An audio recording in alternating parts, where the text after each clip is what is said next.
Kemudian yang berikutnya yakni adab melaksanakan salat lail yang berikutnya adalah mengusap wajah. Jadi ketika bangun usap wajah. Diusap wajah. Kemudian bersiwak. Bersiwak, sikat gigi. Mandi, lebih komplit lagi, malah sangat bagus. Jadi mandi pagi ini kalau terbiasa ini sangat bagus untuk melancarkan peredaran darah. Ya, itu merupakan terapi akupuntur air yang luar biasa. Mandi pagi, awet muda dan awet tua. dan saraf-sarafnya pun akan kembali lentur dan normal. Ini sangat luar biasa. Yang terbiasa. Tapi bagi yang nggak terbiasa, ya minimal wudhu. Karena bisa bangun di sepertiga malam saja itu ada suasana pagi ya, suasana subuh atau mendekati subuh itu ozon gratis dari Allah SWT. Dan itu ozon itu O3 sebagai bentuk terapi kesehatan dan kecantikan. Ibu-ibu kalau mendatangi satu salon yang sangat bagus besar, itu ada satu terapi yang ditawarkan namanya terapi ozon. Ya, terapi ozon. Nah, itu bahkan terapi ozon ini juga menyentuh kepada kesehatan-kesehatan yang lain. Itu ada terapi kecantikan ozon untuk mempercantik supaya ini benar-benar wajah itu glowing dan sebagainya. Aura glowing. Wah, luar biasa. Termasuk tempo hari Pak Bambang menyampaikan bahwa ada terapi ozon untuk stroke gitu. Terapi ozon juga namanya O3 untuk stroke. Jadi banyak dimanfaatkan ozon itu untuk terapi-terapi kesehatan dan kecantikan. Dan itu sangat mahal sekali kalau untuk kecantikan. Sampai 3 jutaan minimal. Padahal hanya untuk dikerobong begitu, lalu kemudian tapi harus enggak cukup sekali, dia harus beberapa kali terapinya. Nah, nanti dia akan dapati kulitnya jadi kencang. Yang tua pun bisa jadi ikut kencang juga. Bahaya kalau nanti menyaingi angin kencang kan semuanya bisa terlempar. Ya, itu ya. Takutnya pas suaminya ikut terlempar kalau repot malah saking kencangnya ya. Nah, nggih dahsyat terapi ozon. Dan itu disediakan oleh Allah gratis. Gratis. Makanya rumah-rumah kita itu harus ada yang terbuka ya, entah itu bagian-bagian jendela ataupun terbuka sedikit saja sudah cukup kayak gini-gini itu ya, itu sudah cukup. Ventilasinya gitu. Ventilasinya. Jadi enggak ngap pengap gitu ya. Gitu. Jadi enggak seperti itu. Kalau kamar silakan kan keluar kamar misalnya. Dia ada bagian dari rumah kita itu yang ada sisi terbukanya. Nah, sehingga ada sunnah-sunnah salah satunya adalah memandang langit. Ini kalau sunnah di sepertiga malam ya, sepertiga malam itu bangun sepertiga malam kan biasanya masih ada efek ngantuk tuh. Kadang sudah bangun pun lalu kemudian wudhu masih ada sisa-sisa ngantuk. Maka sunnahnya suruh mandang langit, suruh melihat ke atas. Nah, langit itu. Jadi suasana langit pagi. Nah, ini juga bisa menyehatkan mata.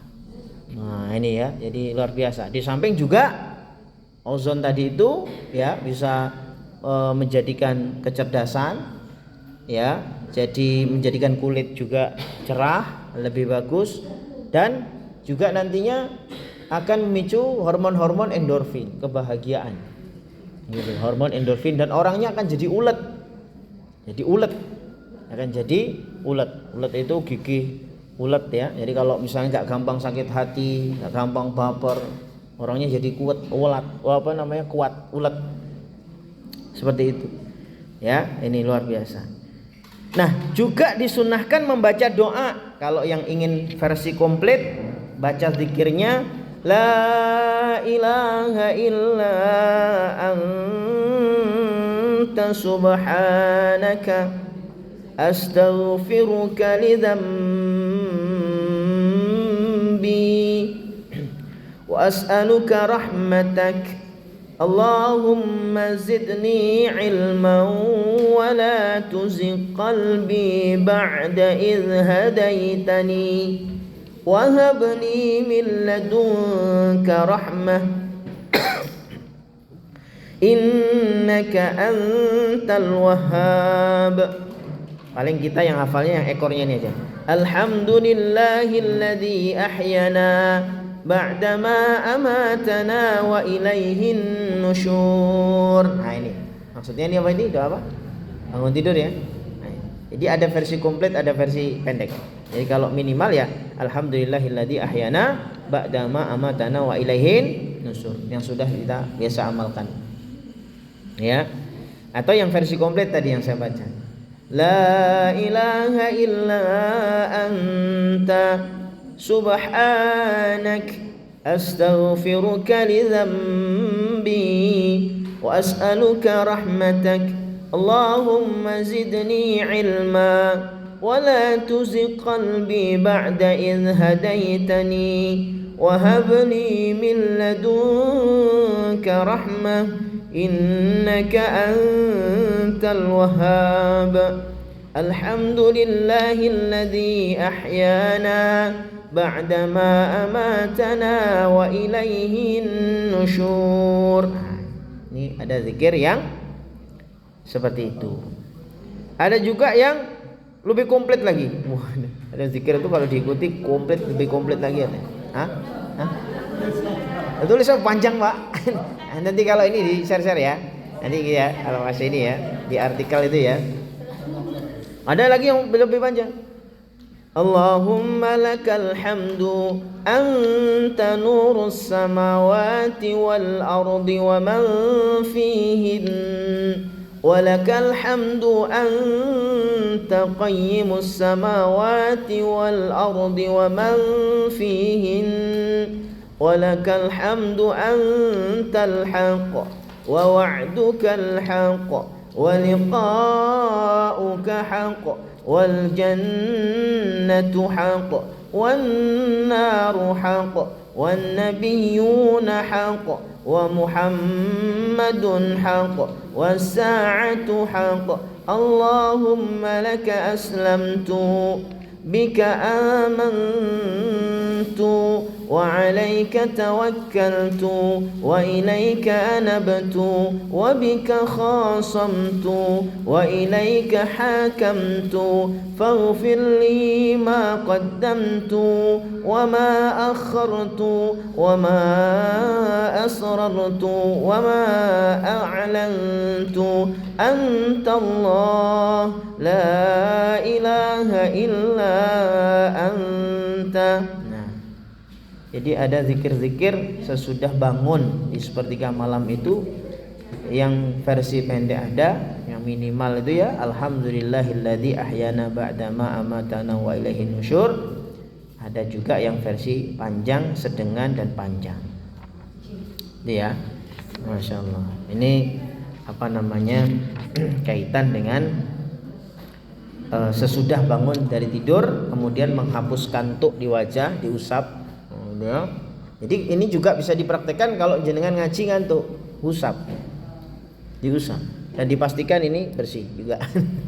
Jangan tadi ambil terasi atau ambil apa tadi ya, atau ada sisa makanan misalnya ya tadi apa di kue itu apa ada misalnya donat ada mesesnya tiba-tiba serat dulu. Nah, jadi buat nyapu. Nah, maka salah satu yang disunahkan ketika ngantuk itu disapu wajahnya. Jangan dengan sapu lidi, tapi dengan sapu jari-jari ini. Nah, disapu. Ya, ini juga berlaku kalau baca Quran ngantuk, sapu saja. Oh, gitu. Diusap. Ya, sapu apa usap, Pak? Diusap. Ya, tapi serius ngusapnya. Kalau usap hanya gini tapi betulan. Oh, gitu. Gitu. Jadi disapu. Gitu ya. Ini ngantuk sekarang sapu. Boleh satu tangan atau dua tangan.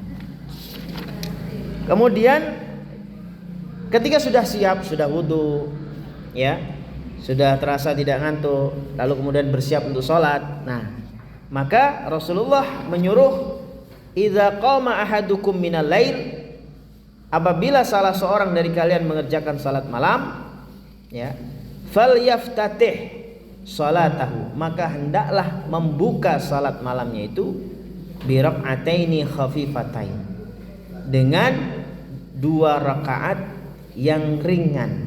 Nah, Nah, ini yang kemarin sempat ada yang nanya ya. Jadi yang dimaksud dengan falyaftatih atau membuka ini bukan berarti sholat lain. Ya oke lah disebut sholat pembuka, tapi maksudnya ya sama, sholat tahajud juga atau sholat lail juga namanya sama. Cuman di awal kali mengerjakan sholat tahajud itu jangan langsung ngegas panjang-panjang. Kalau kita kan memang pendek-pendek semua. Jadi sebenarnya nggak usah pembuka pun sebenarnya sudah pendek semua, nggak ada masalah.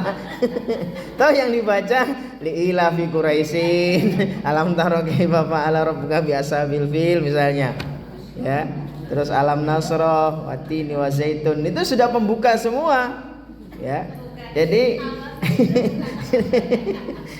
apanya dibuka kalau memang sudah dari awal sudah pendek-pendek. Nah, ini kalau misalnya jenengan ingin ya membaca Al-Qur'an yang misalnya ada program One Day One Juz itu diterapkan untuk sholat malam. Nah, dibaca bisa dengan stand kayak itu yang dibikinkan oleh Aki itu ya, taruh Al-Qur'an besar jumbo di situ. Kalau nggak kelihatan gimana Ustadz? Agak maju dikit enggak apa-apa. Nanti agak mundur dikit enggak apa-apa. Nanti biar takutnya nggak kelihatan opo ya itu. Kalau enggak bawa mushaf. Ya sambil dipegang boleh, bawa mushaf. Mushafnya juga jangan terlalu kecil. Sebab kalau terlalu kecil ketika ngantuk hilang. Besar aja kalau ngantuk hilang gitu ya, atau bahkan bisa muter-muter intinya. Nah, oleh karenanya untuk ngetes di awal masih ngantuk enggak, makanya sholat ringan dulu. Ini memang sering sekali disebut dengan sholat iftitah atau sholat pembuka ini ya. Tapi sholat pembuka itu ya sama sebutannya sholat tahajud juga. Oke, ini disebutkan di dalam riwayat Imam Muslim ya. Nah ini, oke. Jadi itu. Jadi apabila Rasulullah mengerjakan sholat malam, beliau memulai sholatnya dengan bacaan yang ringan. Bukan berarti juga hanya Al-Fatihah yang dibaca. Nah ini penting sekali. Bukan Al-Fatihah tok, ditambahilah surat-surat pendek. Ya. Nah, kalau menurut Rasulullah ya ringan itu ya wasyamsi wa duhaha itu ya termasuk ringan juga sebenarnya. Ya, sabbihisma rabbikal a'la itu juga kategori ringan. Ya, tapi kalau ringan ini misalnya surat-surat lebih pendek lagi juga nggak apa-apa, nggak masalah. Ya, nah itu. Jadi ini bisa kemudian dijadikan sebagai tes ngantuk enggak. Kok ternyata nggak ngantuk? 14. Lanjut setelah pembuka berarti nanti 13. Tapi nggak harus saklek gitu. Akhirnya karena nggak nyempati nggak sampai 13 sedih, nggak sampai 11 sedih, nggak masalah. Ya, jadi kalau misalnya sanggupnya saat itu hanya 2, hanya 4, ya, hanya 6 misalnya, 2 rakaat tambah 3 witir, ya lakukan saja. Pokoknya intinya dalam malam itu ada sholat malam, gitu. Kalau bisa ideal, ya bagus. Kalau kuat ideal, gitu ya. Tapi kalau nggak kuat, maka jangan dipaksakan. Ya, kalau memang bisa mengistiqomahkan 2 tambah 2 lagi atau 2 ditambah 3 itu sudah bagus. Ya, apalagi terkait dengan masalah witir sebagaimana kita telah bahas. Jadi innallaha yuhibbul witra. Allah sangat senang, Allah sangat menyukai seorang yang melakukan witir. Jadi witir itu sangat penting. Jadi kalau misalnya sudah mepet, witirnya saja, tidak usah tahajud. Ya, itu. Jadi witirnya saja. Nggih, monggo.